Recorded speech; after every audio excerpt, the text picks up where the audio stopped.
Hi everyone and welcome to today's video. This is a B1 level business English lesson, and today we're starting a new unit on cultural awareness. You'll be learning some vocabulary to compare the business norms in different cultures, and also practicing the use of comparative and superlative adjectives. Alright, so discuss the question below, and you can answer these questions in the comments to generate some conversation. Have you ever done business with a person from another country? Which cultures do you think are the most different from your own, and which cultures are the most similar? So nationality adjectives are based on country names. Most end in "-is", "ish", "an", "en", or "en" spelled "ian", but some are irregular. So here are some examples: China, Chinese; Japan, Japanese; the United Kingdom is British; Spain is Spanish; Argentina is Argentinian; Italy is Italian; America, American; India, Indian; Chile, Chilean; South Korea, South Korean; and the irregulars, France, French; and Greece, Greek. Alright, so now choose the correct word form to complete each sentence. You can pause the video and try this on your own, and then restart when you're ready to check your answers. Okay, so in Germany, it is important to always be on time for business meetings. People dress in formal clothes when doing business in Saudi Arabia. The business card is very important to Japanese people. Turkish people often stand close to you during a conversation. In Spain, people want to get to know you before doing business. Indonesian people often bring gifts to business meetings. And when doing business in France, the French people like when you try to say some words or phrases in French. Alright, this is a culture questionnaire. Think about the business culture in your country and then answer the questions below. You can pause the video, try this on your own, and then restart when you're ready to continue. How do you greet people in a business setting? Well, in the United States, it's generally with a handshake. Now, if you're in Japan or China, it might be with a bow. If you're in some of the Latin American countries, it might be even with a kiss or hug. So it kind of depends on where you are. What do you call others in a business setting? Their first name, their surname, the title and first name, Ms. Maria, or the title and their surname, Ms. Hernandez. Well, in the United States, usually when you first meet someone, you'll start by using their title and their surname, but usually the person will say, "Oh, please call me by my first name." And so that's what we normally do after we've met someone. So when meeting a business contact for the first time, how much time do you usually spend talking about topics other than business? Um, In the United States, it's probably C, very little of the time, usually just a few short sentences at the very beginning, and then perhaps a few at the end of the meeting, but not a lot of personal talk. But again, that can vary from country to country. When you meet a business contact for the first time, do you expect a gift? No, never. In the United States, workers have very strict rules about the amount of the dollar value of gifts that they receive from vendors or clients.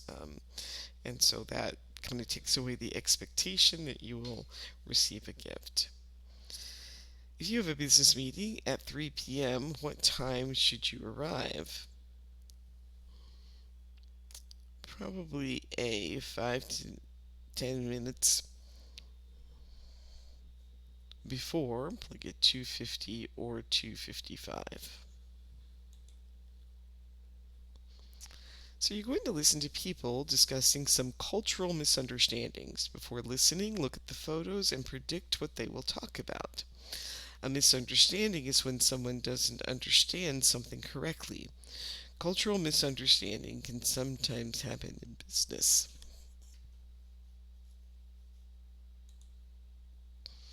All right, now you're going to listen and answer the questions below and see if your predictions about what you think they're going to talk about were correct.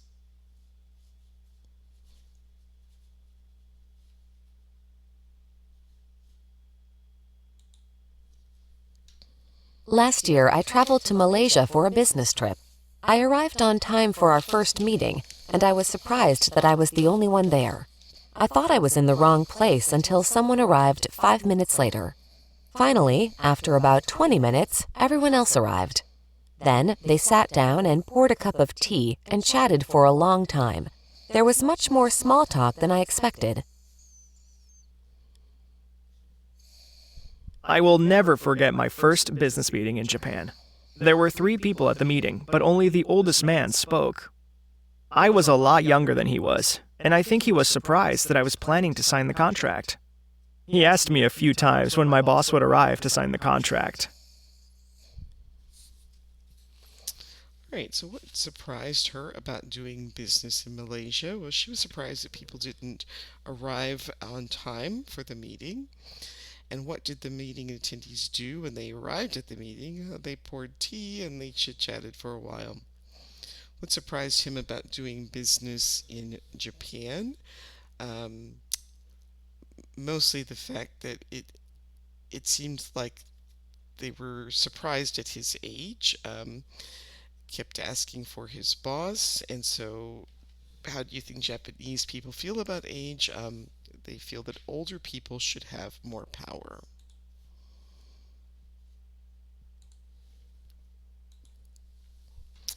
All right, we're going to listen to 2 more.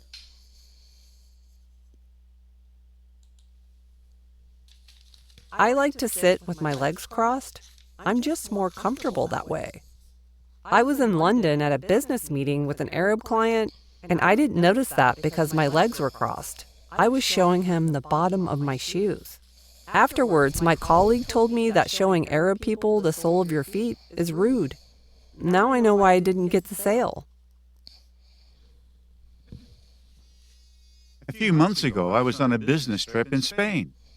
I was meeting with a client of ours named Diego Ramos.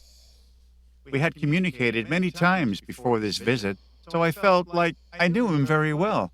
When I arrived, I introduced my colleague, Senor Ramos, but instead of saying Senor Ramos, I said, "This is Diego." I could tell that he was upset that I didn't refer to him in a more formal way.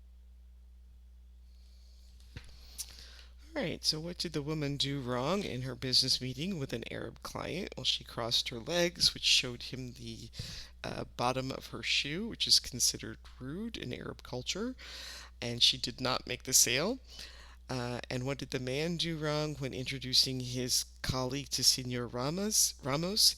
He called him by his first name, and that isn't considered acceptable, especially in a first meeting or introduction. All right, so now we're going to use comparative adjectives to describe 2 things. And if you remember, comparatives are generally adding er, so older, longer, smarter. And then the spelling rules for when an adjective ends in y, heavier, easier, lazier. And then if it's 2 or more syllables, use more plus the adjective. More expensive, more helpful, more interesting. So here are some examples. I was a lot younger than he was. Starting a meeting with tea and small talk is friendlier than discussing business immediately. And he was upset that I didn't refer to him in a more formal way. All right, so complete each of these sentences with the correct comparative form. You can pause the video, try this on your own, and then restart when you're ready to check your answers. So workers in the Netherlands have shorter work weeks than workers in Mexico. Workers in Mexico have longer work weeks than workers in the Netherlands. The workday usually starts later in the United States than it starts in Japan. The workday usually starts earlier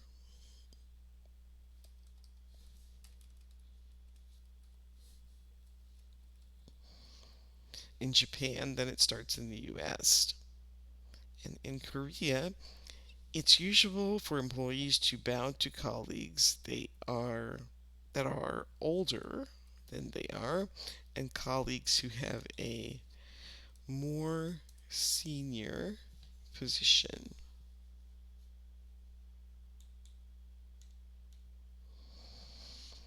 All right, um, here's a table with some comparative adjectives about the different business norms or cultural norms for each country. So here, Americans are very direct. The Japanese are indirect. So Americans are more direct than Japanese people. Handshakes are firmer in the UAE than in Japan, because here, the UAE, they use a firm handshake. Japan, they use a light handshake.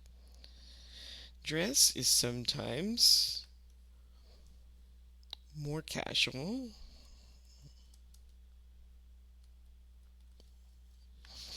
in the US than in other countries. Arab cultures are more careful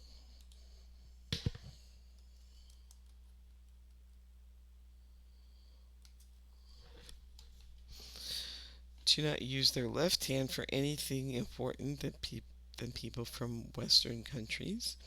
And the business card is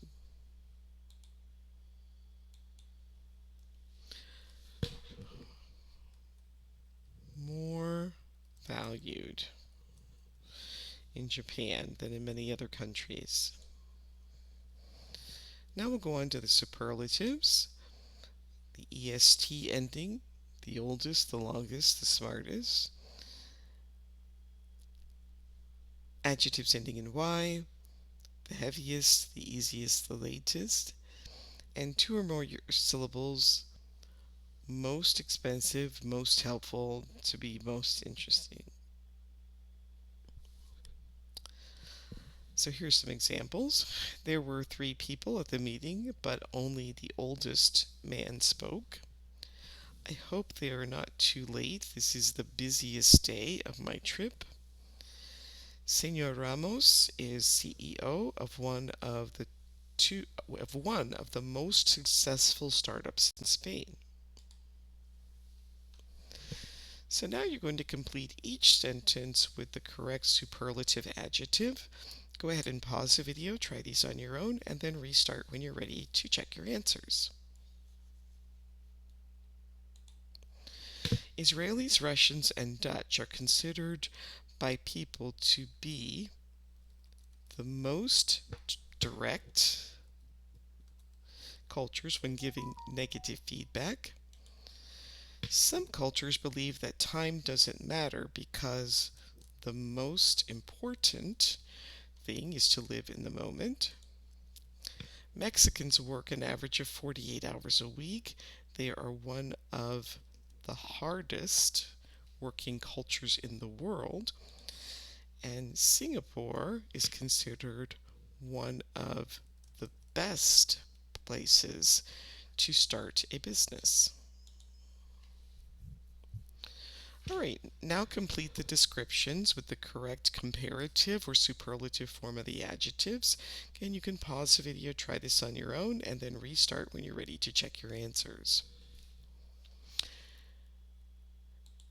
So in cultures with a direct communication style, direct communication is more important than protecting the feelings of others. These cultures believe that the best way to solve problems is to be honest. In the US, we are usually honest even if it might hurt a person's feelings. In cultures with an indirect communication style, communicating negative information in a direct way can be considered rude. It is more polite to make excuses even when the other person knows the excuse is not true. These cultures believe that problems are solved faster when nobody feels hurt. So in Japan, instead of saying no, we say maybe or not yet. Now we'll talk about collectivist or individualistic. So collectivist cultures believe the group is more important than one person. They value the group and their relationships with others more than their personal goals. People in these cultures are always trying to be more reliable and more helpful to others. People in individualistic cultures are more independent when making decisions. They care more about I than we, and they like to feel special or different. People in these cultures are always trying to be stronger and more confident.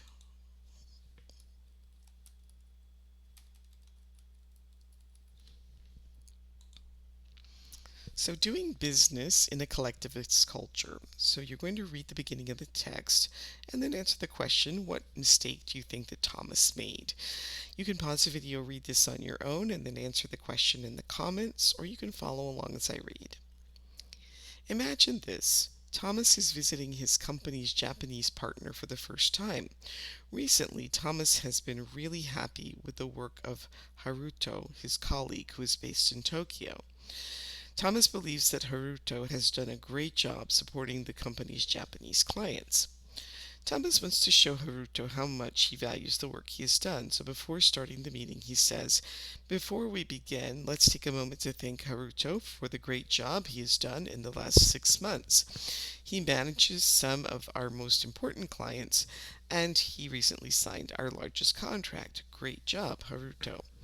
After he finishes speaking, the room becomes silent. Haruto's face turns red. Everyone looks uncomfortable. What did Thomas do wrong?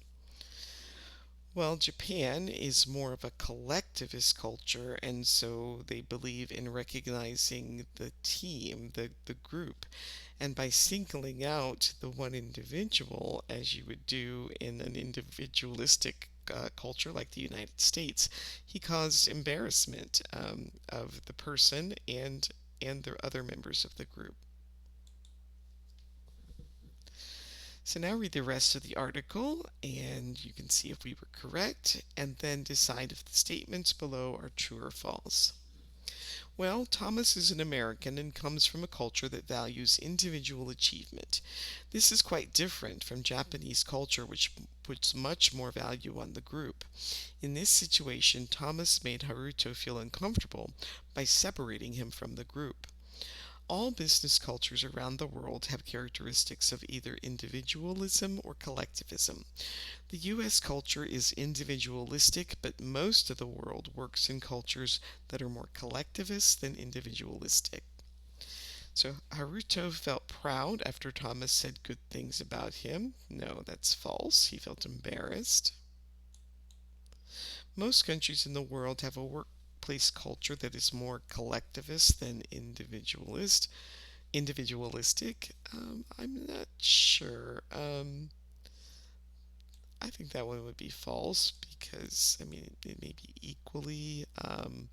No, actually, it says, okay, so most of the world works in cultures that are more collectivist, so that one, sorry, is true. American culture values the group more than the individual. That's false. It's just the opposite. It's common in collectivist cultures to discuss personal achievements. No, that's false. And Haruto felt uncomfortable because he made a mistake. That's false. And Japanese people believe that groups achieve goals. That is true. All right, now match the vocabulary word from the article with its definition. So, a feature or quality that a person or thing has, that is a characteristic. Another person who works at your company with you is a colleague. The idea that the group is more important than the individual, that's collectivism. A person or business using the services of another person or business, that would be a client. The idea that the individual is more important than the group, that is individualism. And something that someone does successfully is an achievement. All right, so now read the information about the different cultural norms and then create comparative sentences using the adjectives below. In Germany, time is money. It is rude to arrive late. In fact, people often arrive at meetings earlier than the time that the meeting is scheduled to start. In many American startups, it has become popular to wear a hoodie to the office. Some other countries have a more formal business style. In most European countries, eye contact is, let's see, more important than it is in Asian countries. In countries such as Japan, it is not polite to make eye contact with people who have higher positions than you. Eating all the food on your plate is polite in Switzerland, but in China, leaving some food on your plate is, let's see, maybe more polite than eating all the food on your plate. People who live in warmer countries are usually um, let's see, more comfortable with less personal space than the people who live in colder countries. And that brings us to the end of today's video. Please like, subscribe, share, maybe comment on some of the cultural business norms in your countries, and I will see you next time. Thanks for watching. Bye.